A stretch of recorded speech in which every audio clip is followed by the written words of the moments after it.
This is the Refinery featuring Free Radical Network, the Party of Choice, and the Conservative Union here on Vigilant Liberty Radio.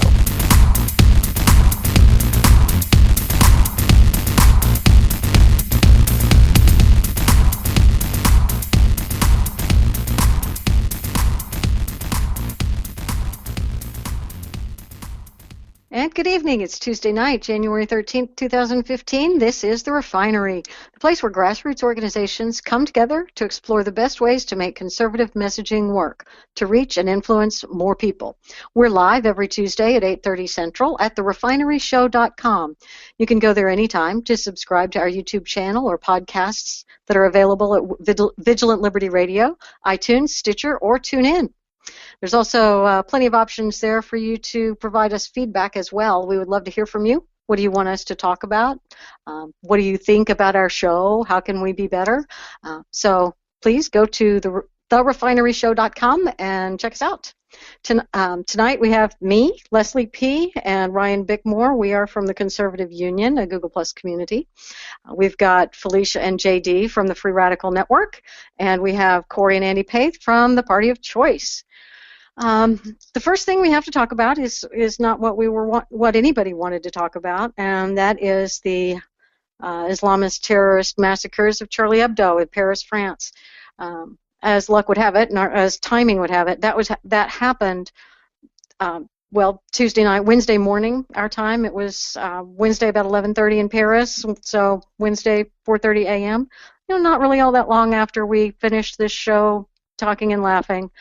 And there were people going to work at a satire magazine, and they were gunned down by Islamist radicals. And the editor-in-chief, he had been, their office had been bombed before. The editor-in-chief had a bodyguard. He and the bodyguard were both killed.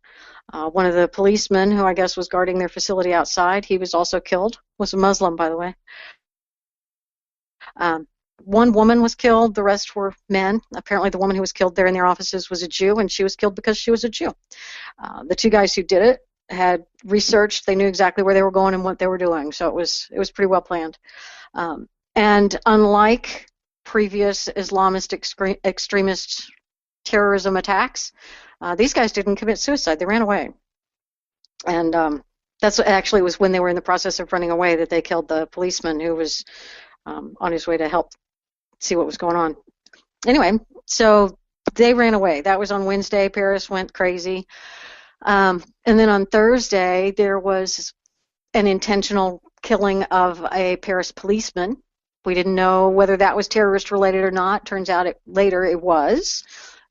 And then the next day, on Friday, the two terrorists were seen, and they ended up taking hostages at a printing company. Paris held the printing company owner-operator hostage for many hours, and shortly after that whole hostage situation started, another guy who was part of their radical cell took hostages at a Jewish grocery store, and he had 13 hostages there, 4 of whom he killed almost immediately in betrayal of his messaging to the police, the French police. He told them, do something, don't break in and I won't kill anybody. And so then he broke his word and he killed 4 of the hostages. So these guys were, out for blood no matter what. Those hostage situations ended with the 3 hostage takers dead, the bad guys dead. But as it turns out, there is still one person at large, and that was the girlfriend / common-law wife of the guy who took the hostages in the Jewish grocery. And she is believed to be the woman who was responsible for killing the policewoman, I guess it was, on Thursday. And she, turns out, may have escaped to Syria or Turkey or somewhere at this point.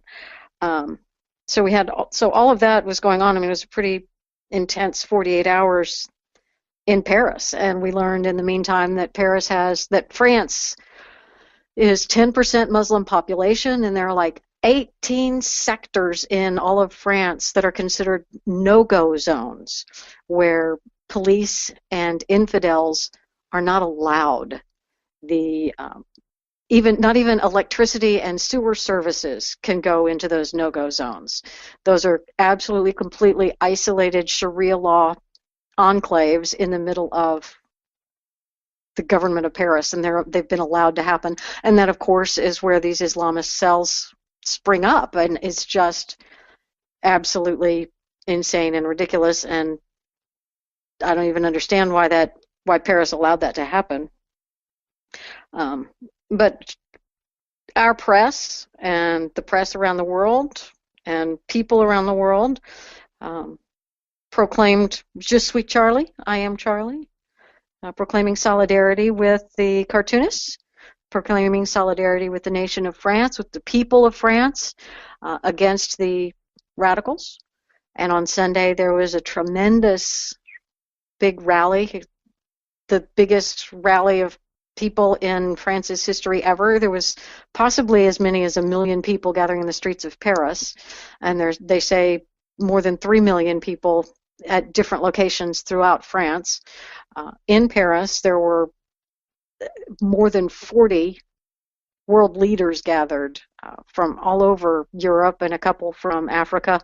We even had both Benjamin Netanyahu and Mahmoud Abbas were there, along with the current president of France, the former president of France, Germany, Prime Minister of England, just quite a few, lots and lots of important people from all over Europe. There was one or more representatives from Russia and some of the satellite republics around there. Wasn't anybody of import from America. That's another story. We'll get to that at some point. So anyway, I think for me, one of the immediate first things to notice, when any big news story happens, you immediately have a hashtag. That's sort of the way our society works now. We have hashtag world, and Je suis Charlie, kind of a natural hashtag to come out of it, and people were proclaiming their solidarity all over the place. Charlie Hebdo, the massacre happened because they published cartoons that were offensive, that whether or not they were offensive, they represented Muhammad, and that's something that the Islamic radicals do not allow, and that was their excuse for committing this atrocity. And so the cartoons that Charlie Hebdo published were very much a part of the story, very much a part of the story. And it became an editorial question of, does such and such news organization, do we publish the cartoons that are at the heart of the story, putting ourselves and our employees at risk? Do we stand with freedom of speech? Do we proclaim that the bullies have not won? Do we publish these cartoons or not? And this event has allowed us to see what of our American and actually worldwide news organizations really do stand for freedom of speech and which ones do not. And I don't know, you guys have you seen any surprises in people who were willing to publish the cartoons and gain some respect for organizations that you didn't necessarily respect before? No, not really. In particular, seeing how the New York Times has responded, it's just been, it's ridiculous how we as a nation is seen so much protecting our First Amendment rights, and how particularly the left is so known for some reason or another. They don't seem like it lately, but known to be out there and protecting those rights, and to be pushing the limits of free speech and making sure that it's known that it's protected. Not so much from the New York Times, not so much from a lot of other liberal publications, and it's annoying. Certainly, a lot of conservative news outlets have put out these cartoons. I know CNN also did. I guess that's a surprise, and that was good of them. But did they? I didn't. I had CNN on my bad list. No, they put the they put the cartoons out. They did finally? Well, that's good. That removes them from my bad list consists of the New York Times, NBC, MSNBC, and the Associated Press. And when it's the Associated Press, that means that most newspapers across the country, because that's where they get their content. Yeah, and the thing about the Associated Press that was really insane to me, I saw Larry O'Connor posted about this, during the week on his Facebook page, that the Associated Press took down their pictures of Piss Christ. Oh, to retcon that they are respecting. That it's not that they're afraid of Islamists. They're doing it out of respect. Yes, clearly that's the case. Yeah. That's been in the culture for how many years, and now all of a sudden, oh, maybe we shouldn't have done that. Yeah.